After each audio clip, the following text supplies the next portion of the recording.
بسم اللہ الرحمن الرحیم، الصلاۃ والسلام علیک یا سیدی یا رسول اللہ وعلی آلک و اصحابک یا نور اللہ۔ درود شریف کی فضیلت و برکات۔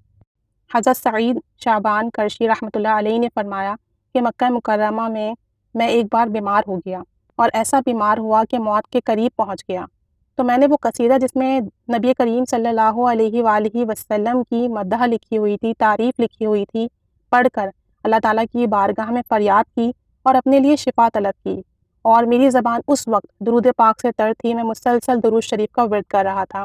جب صبح ہوئی تو مکہ مکرمہ کا ایک باشندہ، ایک شہری شہاب الدین احمد آیا اور کہا، آج رات میں نے بہت اچھا خواب دیکھا ہے کہ میں اپنے گھر میں سویا ہوا تھا اور اذان کا وقت تھا۔ میں نے دیکھا کہ حرم شریف میں باب عمرہ کے پاس کھڑا ہوا ہوں اور کعبہ شریف کی زیارت کر رہا ہوں کہ اچانک نبی کریم صلی اللہ علیہ وآلہ وسلم تشریف لائے۔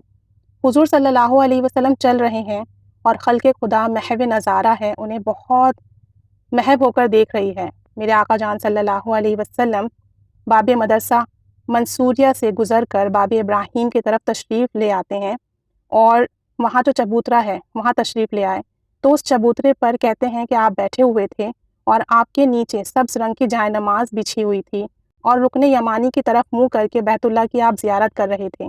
جب حضور صلی اللہ علیہ وسلم آپ کے پاس تشریف لائے تو آپ اپنے داہنے دست مبارک کی شہادت کی انگلی جو تھی اس سے آپ کو اشارہ فرمایا، وعلیک یا شعبان، یعنی کہ نبی کریم صلی اللہ علیہ وسلم نے اپنی شہادت کی انگلی سے ان کی طرف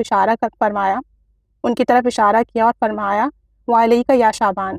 یہ میں نے اپنے کانوں سے سنا تھا اور اپنی آنکھوں سے دیکھا تھا۔ میں نے شہاب الدین احمد سے پوچھا میں اس وقت کس حال میں تھا، تو فرمایا کہ آپ اپنے قدموں پر کھڑے ہو کر عرض کر رہے تھے، یا سیدی یا رسول اللہ صلی اللہ علیہ وآلہ واصحابہ وسلم، یا سیدی یا رسول اللہ صلی اللہ علیہ وعلی آلہ واصحابہ۔ پھر حضور نبی کریم صلی اللہ علیہ وسلم باب صفہ سے اوپر چڑھ گئے اور آپ اپنے مکان کی طرف لوٹ گئے، یہ سن کر، اور کہا کہ اللہ آپ پر احسان کرے، آپ کو بہترین جزا دے۔ اگر میری جان بھی میرے ہاتھ میں ہوتی تو میں آپ کی خدمت میں بطور نذرانہ پیش کر دیتا۔ سعادت الدارین۔